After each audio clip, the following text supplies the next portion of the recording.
Hello everyone, welcome to Krishna law classes. आज हम science के कुछ इंपॉर्टेंट क्वेश्चंस देखेंगे जो सभी एग्जाम्स के लिए इम्पोर्टेंट हैं। तो चलिए देखते हैं। सबसे पहला क्वेश्चन है, सीरम किसे कहा जाता है? What is serum? सीरम देखिए, हमारे शरीर में एक तो प्लाज्मा होता है और एक रक्त कणिकाएँ होती है।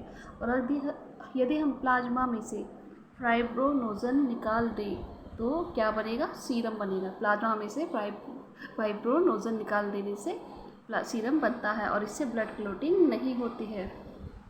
सेकंड क्वेश्चन है, आरबीसी का कब्रिस्तान किसे कहते हैं? तो आरबीसी का यानी रेड ब्लड सेल्स, आरबीसी का फुल फॉर्म है रेड ब्लड सेल्स का कब्रिस्तान किसे कहा जाता है? तो ये कहा जाता है स्प्लीन को, जिसे हिंदी में प्लीहा कहते हैं और भी शुद्ध हिंदी में देखें तो इसे तिल्ली बोलते हैं। तो सेक्शन क्वेश्चन नंबर थर्ड है, शाही रोग यानी रॉयल डिसीज किसे कहा जाता है? तो रॉयल डिसीज कहा जाता है हीमोफीलिया को। इसे रॉयल डिसीज क्यों कहा जाता है? क्योंकि सबसे पहली बार ये ब्रिटेन की महारानी को हुआ था, तो इसलिए इसे शाही रोग कहा जाता है। क्वेश्चन नंबर 4 है, मानव रक्त किस प्रकार का ऊतक है? तो मानव रक्त एक तरल संयोजी ऊतक है यानी लिक्विड कनेक्टिंग टिश्यू है। 5 है, मनुष्य के रक्त का पीएच मान कितना होता है? 7.4 होता है और ये हल्का क्षारीय होता है। और किसके द्वारा दिया गया था? बाय सोरेन सेन के द्वारा। क्वेश्चन नंबर 6 है, हृदय का पेस मेकर किसे कहा जाता है? इसे तो सेन को हृदय का पेस मेकर कहा जाता है। इसका फुल फॉर्म है साइनो ऑरिकुलर नोड। 7 है, इमारतों का कुष्ठ रोग किसे कहा जाता है? तो इमारतों का कुष्ठ रोग एसिड रेन को कहा जाता है, जिसमें होता है सल्फ्यूरिक एसिड और H2SO4। क्वेश्चन नंबर 8 है, प्रोटीन की फैक्ट्री किसे कहा जाता है? तो प्रोटीन की फैक्ट्री राइबोसोम को कहा जाता है। ये सबसे छोटा कोशिकांग होता है हमारे शरीर का। और क्वेश्चन नंबर 9 है, कोशिका का सिद्धांत किसने दिया था? तो कोशिका सिद्धांत दिया था स्लाइडर और श्वान ने। क्वेश्चन नंबर 10 है, किडनी स्टोन का रासायनिक नाम क्या है? तो किडनी स्टोन का रासायनिक नाम है कैल्शियम ऑक्सोलेट। किडनी स्टोन यानी किडनी की जो पथरी होती है उसका रासायनिक नाम है कैल्शियम ऑक्सोलेट।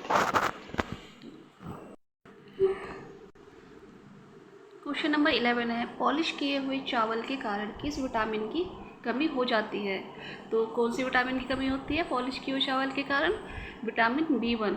विटामिन B1 की वजह से कौन सा रोग होता है? बेरी बेरी रोग होता है।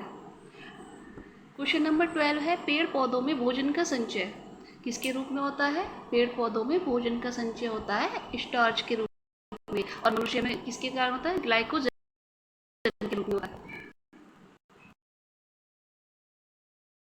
मलेरिया का रोग, मलेरिया के रोग का कारक क्या है? तो यह है प्लाज्मोडियम यानी प्रोटोजोआ। और इसका वाहक कौन है? तो मादा एनाफ्लीज होती है इसकी वाहक। मतलब मादा एनाफ्लीज के कारण ही मलेरिया रोग होता है। और ये मलेरिया रोग का ये किसके द्वारा दिया गया था? By Ronald Ross. और इससे कौन सा अंग प्रभावित होता है? तो हमारा रेड ब्लड सेल्स यानी आरबीसी। और इसकी दवा क्या है? कुनीन है, जो कि सिनकोना से बनती है। 2030 तक भारत से मलेरिया के उन्मूलन का लक्ष्य रखा गया है। क्वेश्चन नंबर 14 है, इंसुलिन की खोज किसने की? तो बेस्ट और बेटिंग ने। और ये मधुमेह में ग्लूकोज को कंट्रोल करता है इंसुलिन। और इसकी कमी से कौन सा रोग होता है? तो डायबिटीज़ रोग होता है यानी मधुमेह। क्वेश्चन नंबर 15 है, स्फिग्नोमीटर का उपयोग किस लिए होता है? तो रक्तदाब मापने में यानी ब्लड प्रेशर को मापने में। और ये कितना होता है? 120/80 होता है। क्वेश्चन नंबर 16 है, एमआरआई का फुल फॉर्म क्या होता है? एमआरआई का फुल फॉर्म है magnetic resonance imaging. Question number 17 है, हाइड्रोफोबिया। हाइड्रोफोबिया क्या है? इसमें पानी से डर लगता है। तो ये किस कारण होता है? ये रेबीज़ के कारण होता है यानी कुत्ते के काटने की वजह से। और इसमें पानी से डर लगने लगता है। और क्वेश्चन नंबर 18 है, टेंडन क्या है? टेंडन है बोन टू बोन लिगामेंट यानी हड्डी से मांसपेशी को जोड़ने वाला तक ही टेंडन कहलाता है। ये हड्डी से मांसपेशी को जोड़ता है। तो ये थे आज के हमारे सभी क्वेश्चंस। आई होप आपको समझ आए होंगे।